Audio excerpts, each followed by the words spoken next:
ya nosotros como actores principales de esta película. Yo creo que se dieron cuenta que encontraron otra disposición del aula y otra forma, porque queríamos justo eso, desde el constructivismo, arrancar con otros estímulos. Yo entonces presento a mi amigo Johan, le digo amigo, porque en este momento está en mi patria, estamos muy contentos de tenerlo, porque nos ha contribuido mucho con sus teorías, con sus aportes a la bibliotecología. Yo llevo muy poco tiempo de conocer a Johan, en persona llevo apenas 4 años, él ha ido a mi escuela y les cuento que, para los que no saben, su área de desempeño donde yo más lo admiro es una parte de la epistemología, pero sin desconocer que ha hecho un gran aporte a todo lo que tiene que ver con la educación bibliotecológica, hablando de los modelos, hablando de las metodologías, hablando de las didácticas. Johan, entonces todos saben, es venezolano, pero en este momento se encuentra en Colombia, vinculado a la Universidad de La Salle, una universidad que no sé si alcanzaron a ver ayer en la diapositiva, es de carácter privado, de corte religioso y totalmente religioso, y que está en la capital. Ya pues dada esta presentación, queremos que ustedes también hagan lo mismo, pero antes de hacer la presentación de ustedes, les vamos a contar en qué consiste el taller. Ven esta figurita que tenemos en el tablero, en la pizarra, entonces en el centro es lo que hoy vamos a hacer.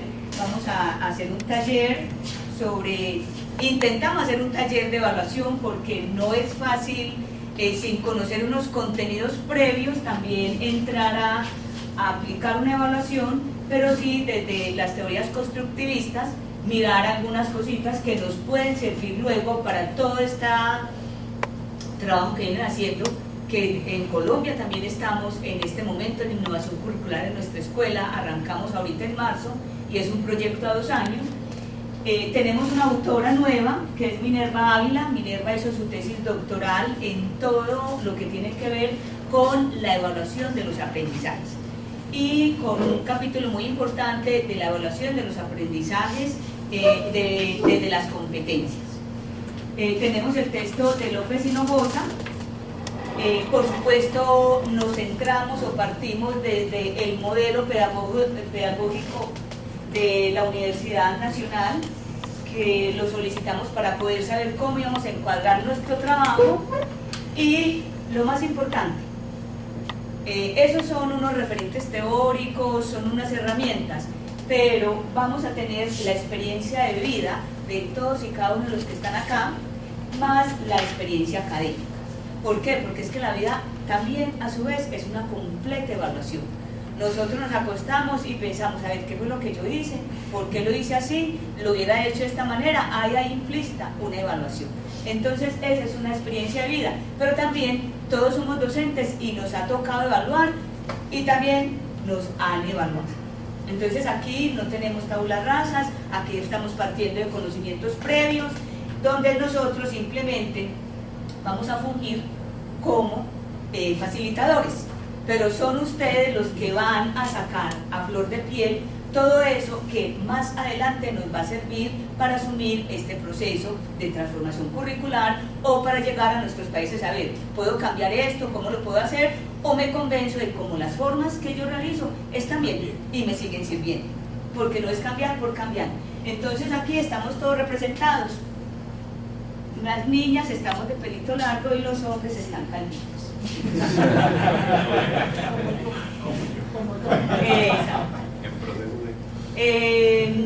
No. ¿Cómo va a ser el desarrollo del taller? Vamos a tener 3 momentos. ¿Sí? Vamos a arrancar con un primer micro taller, o sea, una pequeñita.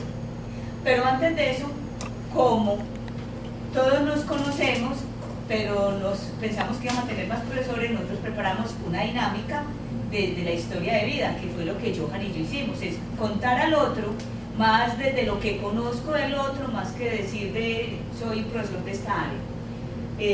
No sé, Johan, si lo omitimos, porque como pensamos que va a tener estudiantes y más profesores, entonces la omitimos. Entonces, A continuación vamos a hacer un micro taller, luego yo voy con unos conceptos básicos, ¿sí? Pero siempre haciendo énfasis en un asunto que es determinante, y es la evaluación siempre está inmersa en cualquier proceso de la vida. Lo que pasa es que no la hacemos consciente. Y en los procesos de enseñanza-aprendizaje las tenemos que hacer conscientes y las tenemos que hacer visibles, porque las hacemos visibles con una nota, con una calificación, con un juicio que se hace sobre algo. Pero ahí es donde viene que es un proceso, digámoslo, un tanto recíproco, porque siempre pensamos en evaluar los estudiantes y no pensamos que la evaluación es en doble vía. Se evalúa tanto la enseñanza, el aprendizaje como la enseñanza. Entonces, si nosotros pensamos que también tenemos que estar evaluando nuestro proceso de enseñanza, con seguridad la evaluación nos daría un poquito de menos, no tensión, pero que como que no se volvería tan pesado. Solamente eso pues como para hablar de qué es la evaluación, esos conceptos básicos que más adelante los vamos a mirar, no porque creamos que no los tengan, sino porque es bueno refrescarlos y desde ahí poder entonces hacer el taller. Y ya termina estos 3 momentos Johan con una dinámica ya del taller que se llama caja de herramientas, ¿sí? Entonces vamos a ir al primer microtaller, el cual lo vamos a hacer desde 4 preguntas.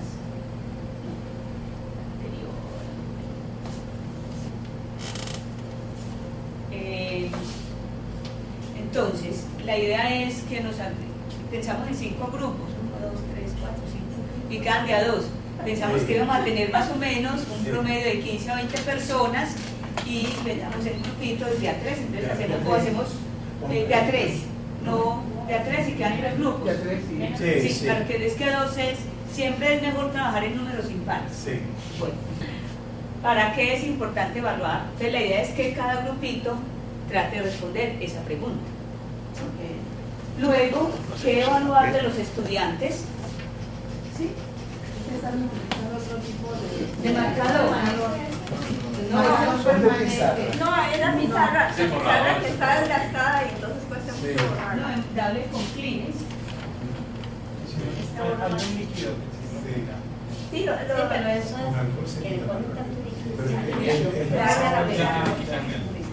Bueno, ¿qué evaluar de nuestros estudiantes? ¿Cómo evaluar y cuándo evaluar? ¿Qué, cuándo, cómo, dónde y por qué? No solamente como docentes teóricos, sino como docentes prácticos en el aula, en relación con el proceso de evaluación.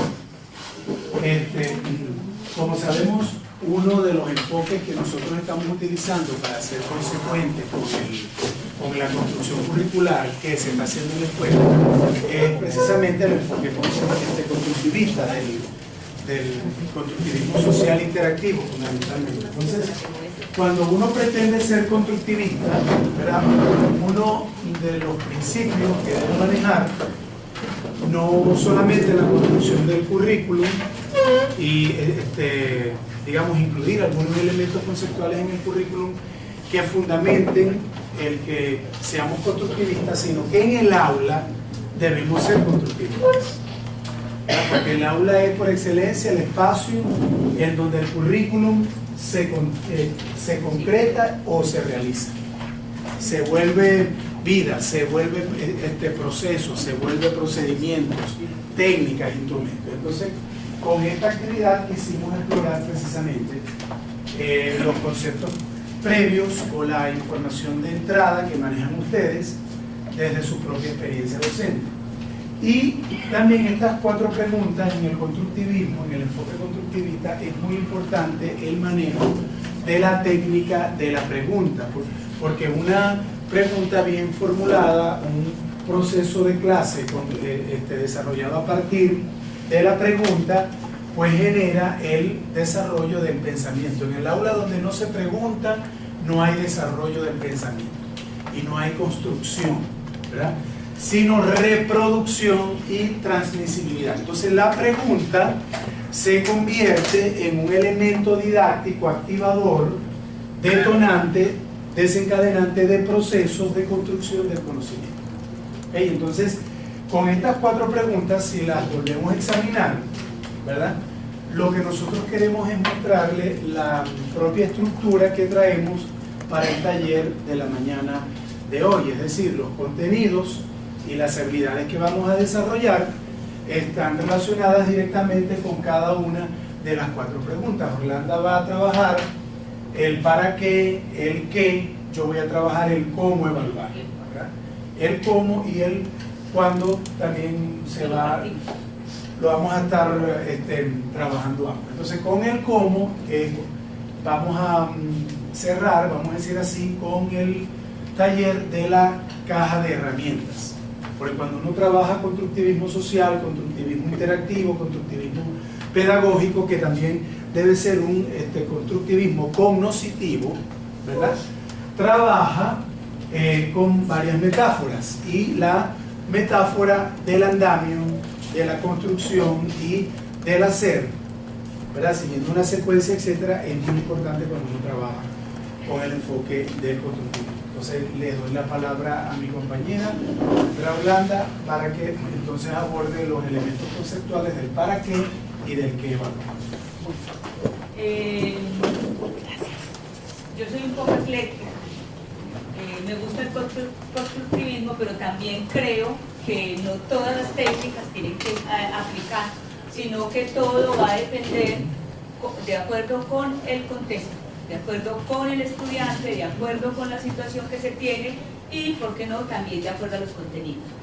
Acá lo que quisimos hacer Johan y yo es simplemente, a mí me gustan mucho las panorámicas, los breves recorridos, es para ubicarnos un poco, y porque esta ubicación en este breve recorrido histórico nos muestra también cómo son las palabras que usamos, ¿sí? Muchas veces pensamos que estamos en constructivismo, en la parte cognitiva, en algo que a mí me encanta Paulo Freire, la pedagogía de la pregunta, y creemos que estamos haciendo ahí crítico, pero a veces las palabras también nos traicionan. Entonces miremos que la evaluación es un elemento que es fundamental a cualquier proceso de la vida, que más que fundamental es necesario, y que con conocimientos o sin conocimientos lo tenemos que emplear, porque siempre nosotros tenemos que emitir un juicio, tomar una decisión, y eso va a estar atravesado por ese elemento evaluativo. Entonces ayer nos hablaban de Paulo como uno de los principales exponentes del conductivismo, ¿sí?, y cómo esa teoría entonces lo que busca siempre es una medida, entregar siempre centrado, a ver, ¿qué tengo y qué te doy y qué me vas a entregar? ¿Sí? Luego ahí también está Skinner. Skinner a mí me gustaba mucho cuando era estudiante, porque pensaba que esas teorías eran muy muy buenas, pero ya después lo vi cambiando. Sí, yo no, pero cuando bueno, uno de los teóricos que yo pienso que es clave para uno entender también la evaluación, porque todas las teorías van avanzando, todas las teorías se van aplicando, ¿sí? No nos quedamos en una. Para mí Bloom, pienso que cuando él plantea esa renovación de enfoques es muy importante, porque él va dando como ese salto, no solamente es lo que el otro me entrega, eso que es visible, tangible, sino también que ese contenido que tiene. Ahí tenemos algunos, vamos a mirar otros. En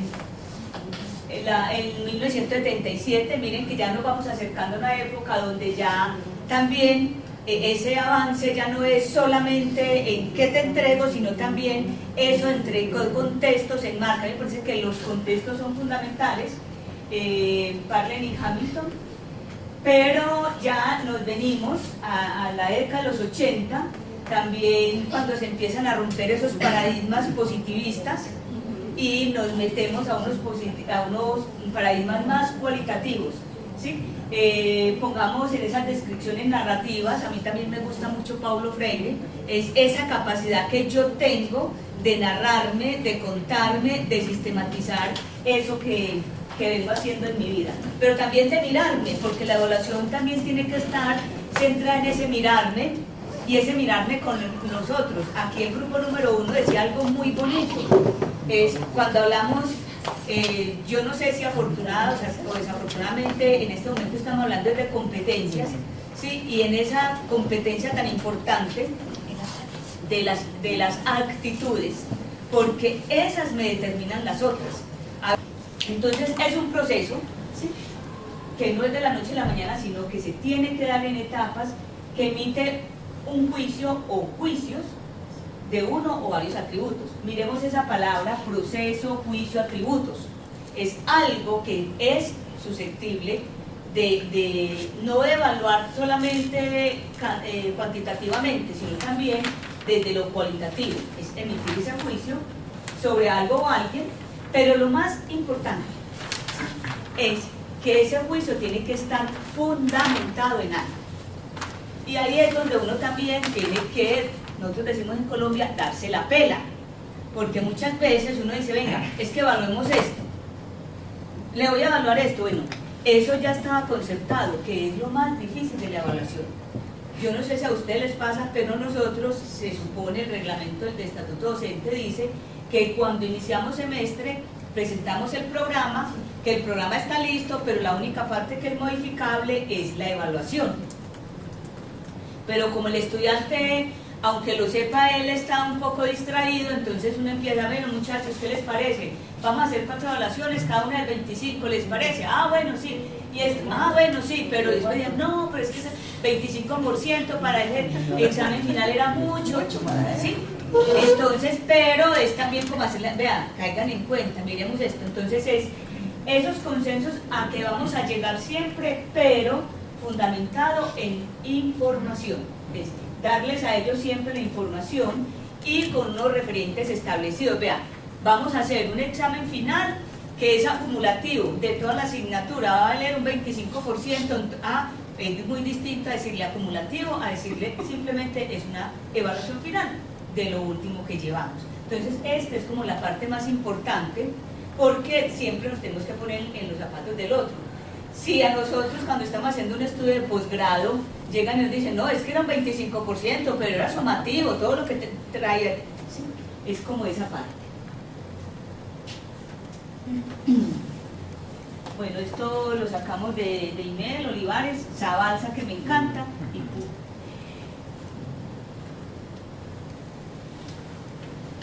y de pronto estos principios básicos me ayudan a responder esa primera pregunta, ¿para qué? La evaluación tiene que tener unos principios conocidos y comprendidos por todos. Yo creo que eso es como, en evaluación siempre decimos tienen que haber acuerdos mínimos, ¿sí? Y quizás eso nos aligera un poco el equipaje con nuestros estudiantes. Venga, hagamos unos acuerdos mínimos como grupo de docentes, y pienso que eso cuando hay transformaciones curriculares es muy importante. Venga, como grupo de docentes pongamos unos acuerdos mínimos de que vamos a evaluar. Vamos a evaluar conocimientos, en qué porcentaje, vamos a evaluar habilidades, en qué porcentaje, vamos a evaluar actitudes, en qué porcentaje, ¿sí? Porque ahí es donde nosotros también entramos en choque de trenes con nuestros colegas. Ah, no, es que usted es muy duro con la evaluación, usted es muy duro con la nota, es que a usted cómo se le ocurre. Entonces es que nosotros seamos realmente comunidad académica. Lo que pasa es que lo que ayer Carlos Miguel nos decía, ese ego a nosotros no nos deja fortalecer esa comunidad académica. Es decir, venga, estamos todos en el área de tecnologías, ¿qué es lo que nos interesa? Y cuando hablamos de qué es lo que nos interesa, estamos haciendo alusión a un objetivo de aprendizaje. ¿Qué es lo que este estudiante tiene que tener al terminar este semestre? Entonces, ahí por eso es tan importante el programa, lo que ustedes vieron el primer día, cómo elaborar el programa de una asignatura, porque es que esa es la carta de navegación. Y si ahí están planteados unos buenos objetivos, con seguridad, como decía Johan, si hay una buena pregunta, hay una buena respuesta. Si hay un buen planteamiento de objetivos, la evaluación no va a tener tantos peros, porque yo le digo al estudiante, es que esto era lo que se debía haber logrado. Algo que dijeron que me parece excelente, creo que fue el primer grupo, es una oportunidad para promover el aprendizaje. Pero yo sigo insistiendo, no es solamente el aprendizaje de nuestros estudiantes, es también el nuestro. Nosotros tenemos que estar en una permanente evaluación, mirar, no puedes descalificarnos y darnos duro, y no, es bueno. ¿Cómo va este proceso? ¿Será que esos contenidos sí me sirven? Cuando llega un chico bien despabilado y le dice, profe, pero es que en tal parte o tal profesor está diciendo lo mismo que usted, o lo está diciendo al revés, o lo está... Bueno, venga, él qué enfoque tiene y miremoslo. Pero yo digo, yo creo que a nosotros nos funcionaría mucho más nuestro proceso de enseñanza-aprendizaje en la medida en que tengamos, primero, acuerdos mínimos y segundo, fortalezcamos la comunidad académica. ¿Sí? Que nos veamos realmente como pares. Muy importante, por eso la evaluación no es solamente para el estudiante, es para todo el proceso. ¿Se acuerdan que yo en una primera diapositiva decía, la evaluación es para el proceso de enseñanza y para el proceso de enseñanza-aprendizaje? ¿Sí? No solamente es lo que yo entrego, cómo lo entrego y a quién lo entrego, sino también ese proceso, cómo se está haciendo. Y eso me lleva a tomar decisiones. Porque, por eso yo digo, no toda técnica de evaluación es funcional en cualquier nivel. Puede que el informe de lectura es muy bueno, es totalmente constructivista porque lea y desde su interpretación, dígame, discutamos, pero de pronto para un chico del primer semestre no es tan fácil. Un portafolio, una cosa maravillosa, pero si yo tengo 60 estudiantes, están en un segundo semestre, todavía no hay esa responsabilidad, esa madurez académica para hacer su portafolio, entonces se queda rellenando de cositas, pero no sabe qué cositas tiene ahí en el portafolio. Entonces, todo va a tener ese contexto que hablaba al comienzo. Muy importante, ¿cuáles son los aprendizajes centrales del estudiante? De pronto el objetivo de esta asignatura es el objetivo general, pero resulta que yo me desvié en todos esos contenidos, obviamente, esos aprendizajes centrales no fueron los que estaban contenidos en la asignatura. Y lo más importante, ser parte constitutiva del proceso de aprendizaje y del proceso de enseñanza-aprendizaje. Mirémonos entonces que ahí la evaluación no tiene que revestirse solamente con esa connotación de asignar una nota, va mucho más allá. La nota, desafortunadamente, es ese elemento que tenemos que entregar al estudiante y a la institución para promoverlo, ¿sí?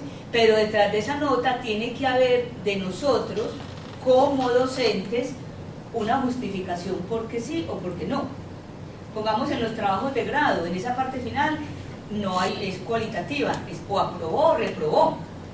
Pero entonces el estudiante dice, pues que si al menos me dijera cuantitativamente cuánto saqué, pero es eso, es como la evaluación es transversal a todo el proceso de enseñanza-aprendizaje, me permite tomar decisiones y es parte constitutiva de él mismo.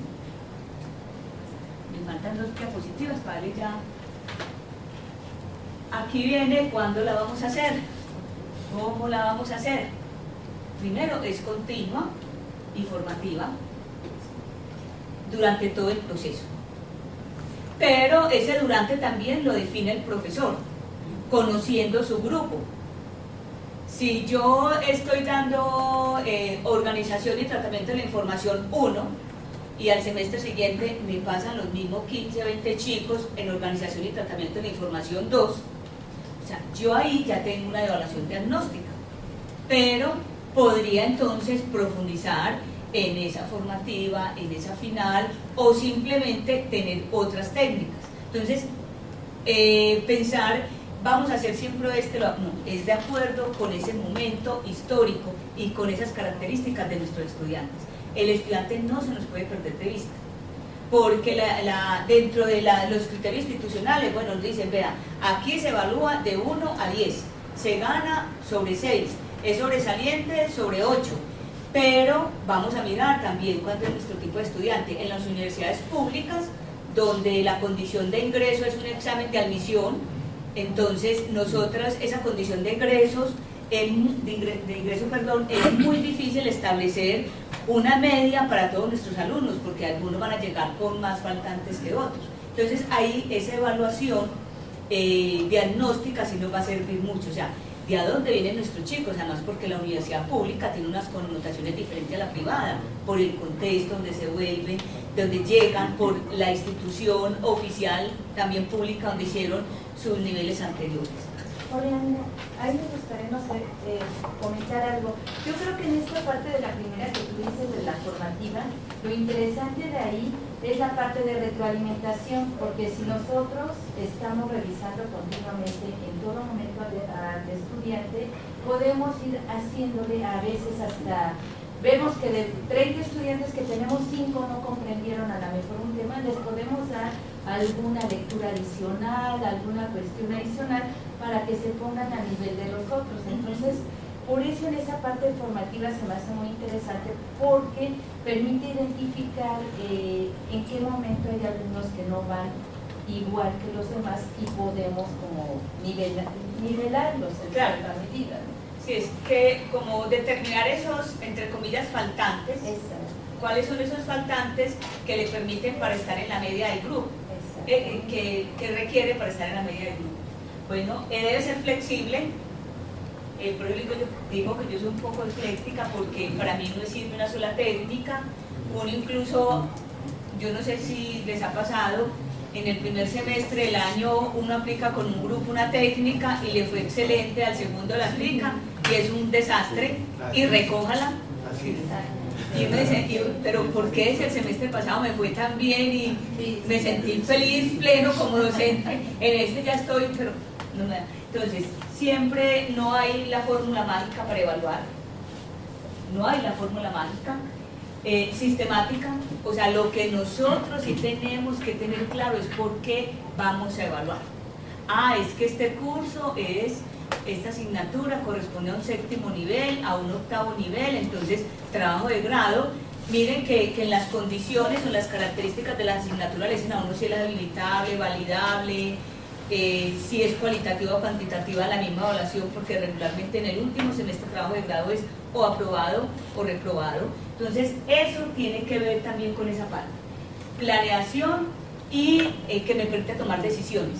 Entonces yo en este semestre, el semestre pasado estos chicos no me dieron resultados, o vi que esta técnica, yo usé una vez el portafolio con unos chicos de tercer semestre y eso se me volvió un zafarrancho, una cosa que yo no tenía tiempo, eso era recoger, cada que recogía el portafolio me tocaba trabajar las 24 horas al día, y yo no. Entonces, mire la decisión, tome decisiones, ¿sí? Porque es que se perjudica a usted y perjudica al estudiante, porque ya uno está angustiado. Los famosos informes de lectura, todos los profesores que ponen informes, vamos a tener 5 informes de lectura, 5 en cada uno el 10%, pero después no tenés tiempo de leerlo. Entonces, ¿para qué haces evaluaciones que, como dijimos ahora, no podemos experimentar?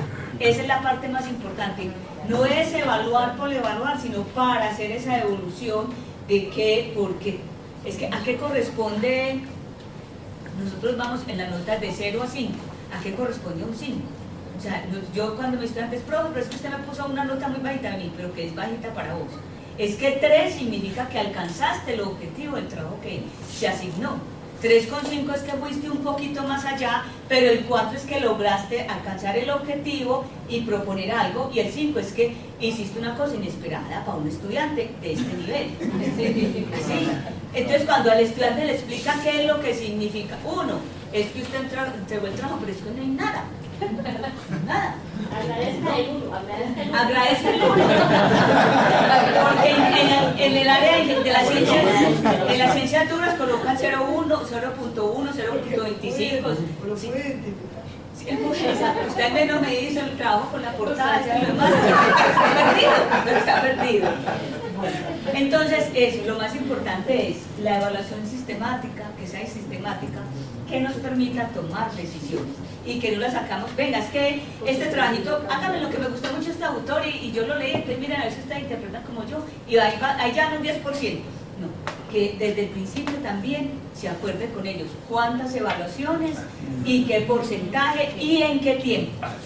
Lo más importante son los tiempos, porque eso ayuda. O sea, cuando por acá decían, vea, es que también se evalúan las actitudes. Una parte de las actitudes es el cumplimiento del tiempo. Este grupo me dijo, me tiene que evaluar porque nos tenemos que entregar. Y le dije, claro, les voy a hacer una evaluación formativa. A él le estoy retroalimentando, fueron los primeritos que entregaron. Entonces, pero verdad, nosotros, hay muchos profesores, cuando uno es jefe de departamento, profe, vea, es que vamos en el 60% del desarrollo de la asignatura y no tenemos ni una sola nota. Y eso uno con el profesor, profe, suba a poner las notas al sistema, mire. Entonces es también, si nosotros le exigimos al estudiante una actitud puntual de respeto con el otro, entonces también la tenemos que tener. Y esa parte tiene que ir en definir unas fechas de entrega. Vean, ustedes me entregan el 30 de mayo ese informe y yo se los estoy devolviendo el 15 de junio, porque también les decimos, entreguen el 30, nosotros tenemos unas manías como, bueno, entonces el 26 de mayo, que era viernes, todos los estudiantes me entregan el trabajo y queda sábado, domingo, que para nosotros puede ser tiempo muerto, algunos sí revisamos el fin de semana, pero uno dice, bueno, ¿para qué yo exijo un trabajo el viernes si yo el sábado y domingo voy a cerrar mi despacho y los voy a poner sobre el escritorio? Démosle chancecito hasta el lunes. El lunes a las 7 de la mañana tienen que estar en mi correo electrónico los trabajos. Pero también tenemos ciertas manías por allá un poco extrañas de que viernes, hasta el viernes, bueno, si usted es que va a dedicar sábado y domingo a calificar, no a calificar, a revisarlos, a evaluarlos y después asignar una nota, listo. Pero si no, démosles también ese tiempecito, porque es también volver de la evaluación un proceso donde el estudiante se sienta que no lo están acribillando, acosando, sino que él tiene que dar respuesta a unos saberes que ha venido obteniendo o adquiriendo. Orlando, es que en Latinoamérica el viernes para el alumno es sábado o domingo.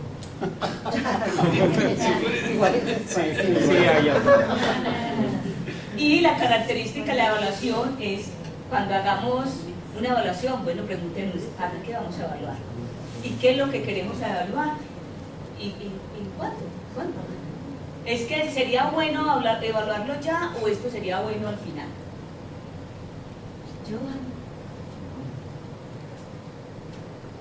¿Para qué evaluar? Para todo eso. Verificar el alcance de los aprendizajes planteados, determinar los progresos de los estudiantes, tenemos ahí también, mejorar la intervención evaluativa. ¿Sí? Entonces miremos que son elementos que se comparten tanto para el docente como para el estudiante. Nos evaluamos conjuntamente, esa es la filosofía de Paulo Freire. ¿Sí? No nos educamos en soledad, sino en comunidad. ¿Sí? Soy en tanto existe el otro. O sea, mi estudiante es buen estudiante en tanto yo también soy buen profesor. Entonces, cuando nosotros sabemos plantear buenas preguntas, uno dice, una buena pregunta es el 50% de la respuesta del estudiante. Pero cuando yo hago una pregunta, profe, es que yo no entiendo qué es lo que usted me está preguntando, y uno va a decir, a ver, vuélvame a leer. La pregunta está más formulada, claro. Y a todos nos ha pasado. A ver, espérate. No, es que lo que yo quería preguntar, cuando yo lo que quería preguntar es porque está enredado, ya ahí no hay nada. Bueno, y también para calificar. Pues uno diría y también, pero realmente nosotros, todos los maestros, casi que ciframos la evaluación, ¿es para calificar? Exacto. La medición. No es en la medición, no es tan formativa, es porque necesitamos favorecer la autoestima del estudiante. Cuando nosotros hacemos ese proceso, venir, mira, es que me respondiste esto, te enredaste con la pregunta, porque ya que la pregunta es clara, te estoy diciendo es, sí, profe, entonces él entiende, ya tiene la respuesta a la pregunta y ya aprendió. Eso es también la retroalimentación. ¿Cuántas veces nos entregan un informe de lectura y 4,5, entonces el estudiante como yo que es ganado, eso está muy bien, él no pregunta. y no hay una nota al margen, no se le está diciendo nada. Entonces, ahí es también, eso es lo formativo. Lo formativo es hacerle devolución en ese texto que nos entregó, o con preguntas o notas al margen, sobre todo preguntas de ¿por qué consideras esto? ¿Por qué tenés esto? Porque nos pasa a nosotros, a veces ponemos a hablar autores que frente a frente son mudos, o sea, no se compaginan, tienen líneas teóricas muy diferentes y nosotros los traemos aquí a clase, les decimos, vean, entonces fulanitos, y los metemos en el mismo saco. Y eso mismo hace el estudiante, entonces decirle, vea, lo que pasa es que usted me está cogiendo este autor que en ninguna parte converge con esto. Usted los puede coger, tomarlos, pero para decir que no convergen. Entonces esa es como la parte más importante. Yo me quería detener, disculpa, Orlando, en el hecho de que la evaluación debe favorecer, fortalecer, ayudar al estudiante en sus procesos afectivos y de autoestima, porque a veces los profesores malinterpretamos el proceso de evaluación y lo tomamos en un carácter, en un sentido punitivo, coercitivo y incluso hasta vengativo, ¿no? O sea, hay profesores que disfrutan, hay determinadas áreas del conocimiento donde se disfruta colocando malas calificaciones y nos olvidamos que con el proceso de evaluación es para que crezcamos todos. Crece el estudiante y crece el profesor. Porque si yo tengo un grupo, por ejemplo, de 30 estudiantes y hay 20 que salieron mal, algo pasa, ¿verdad? Algo pasa con las estrategias didácticas, algo pasa con la propia técnica que yo estoy utilizando para evaluar, o la manera como la estoy aplicando. Entonces tenemos que deslastrarnos un poquito. Cuando uno comienza, y yo lo comento, porque cuando uno comienza a ser docente, uno cree que uno tiene que ser excesivamente rígido, excesivamente como muy cerrado con las estrategias y los instrumentos de evaluación. Yo me acuerdo que cuando yo comencé como profesor hacía como 15 evaluaciones en un semestre. ¿Quién aguanta eso? Ni lo aguanta el estudiante ni lo aguanta el profesor, porque uno también vive, ¿verdad?, amarrado a un proceso que no tiene ni principio ni final. Entonces el proceso de evaluación es para crecer, o sea, es para que genere información que permite iluminar. Por allí algunos de los autores que manejamos, que es Parlet y ¿cómo se llama? Hamilton, que en los 80 hablaban del carácter iluminativo de la evaluación. Es para iluminar, para arrojar luces sobre el proceso, como lo estamos haciendo. No es para establecer una relación punitiva con el estudiante, ni vengativa, ni muchísimo menos, porque sobre todo debemos asumir algunos principios nosotros estamos en las universidades, estamos en las aulas para formar, no para deformar, sino para construir, para contribuir con el proceso de formación de diversas competencias, habilidades, conocimientos que los estudiantes necesitan desarrollar para tener un buen desempeño. Además, una buena evaluación se revierte en buenos resultados y, por supuesto, que todo ese proceso se va a revertir también en un posicionamiento estratégico de las instituciones educativas en el entorno. Porque si tenemos, digamos, profesionales bien formados, bien evaluados, eso se va a ver en la práctica profesional, en el desempeño de las competencias que se necesitan para apalancar los procesos. Bueno, y donde un acuerdo mínimo de este auditorio, donde llegamos, es que hay tres momentos de evaluación. La diagnóstica, y esa va a tener unos fines, va a tener un momento y va a decir qué nos va a permitir. La sumativa y ya la formativa. En el deber ser, uno diría que bueno, que toda evaluación debería ser formativa, en el deber ser, pero realmente, como no somos dioses, tenemos que estar combinando, tenemos que estar mirando, y esa automirada de nuestros procesos de enseñanza es lo que yo creo que nos va permitiendo es cómo ir agarrando unas técnicas, cómo irlas aplicando y cómo entonces llegar a esa evaluación que no sea tan punitiva, sino más formativa. Y ya para finalizar, un mentefacto que me gustó mucho de la tesis de Minerva Ávila, desafortunadamente no se ve, pero tiene todos los elementos de la evaluación. Tiene en qué momento se aplica la evaluación, entonces puede ser el momento inicial, procesal, final, con qué finalidades, entonces una finalidad diagnóstica, formativa, sumativa, informativa e enjuiciadora. Cuando uno está ante un juez, lo que le está haciendo es una evaluación, que es enjuiciadora, una decisoria, administrativa, pedagógica, contextual, y cada una también va a tener sus ramificaciones de qué tipo, de extensión, o sea, global, parcial. Recuerden que en otro momento histórico, en los años 70, se usaban las evaluaciones globales. Todos teníamos que, bueno, en los 70 yo ya no estaba en universidades, haga una evaluación final que dé cuenta de todo el curso y entonces lo ganó. De acuerdo con la procedencia de la evaluación interna, externa, los componentes con referencia a los objetivos, por logros, por insumos, de acuerdo a los agentes que nos evalúan.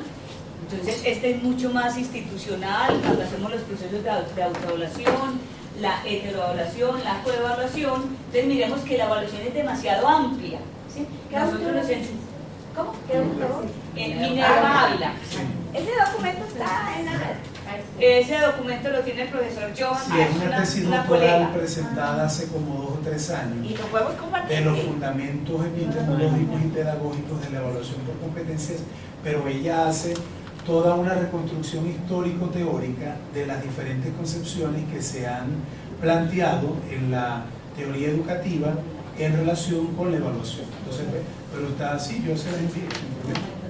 Ella presentó esa tesis hace como 3 años y entonces es muy rico el documento porque tiene muchos diagramas, gráficos, líneas de tiempo, de las diversas concepciones de la evaluación, de los instrumentos, de las competencias que se requieren en el docente para evaluar y de los tipos y modalidades, instrumentos y técnicas que se pueden aplicar con la evaluación por competencias de manera particular, que es su propuesta final. Que es con lo que sigue yo. Entonces es simplemente para decirles, nosotros casi que nos dedicamos por acá a la evaluación, para el aprendizaje, entonces hay un propósito para el currículo, las teorías, las creencias, pero la evaluación en última instancia es muy amplia, todo es sujeto a evaluación, todo siempre está, o sea, los seres humanos estamos pasados permanentemente por procesos de evaluación, ¿sí?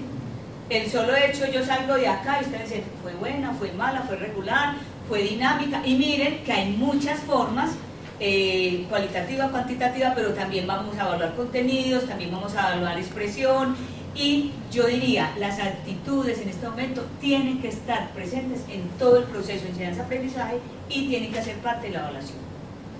Pienso que Freddy nos daba ahí, si tienen que estar, no las podemos dejar por fuera. Hasta aquí termino mi parte, para que siga nuestro Johan.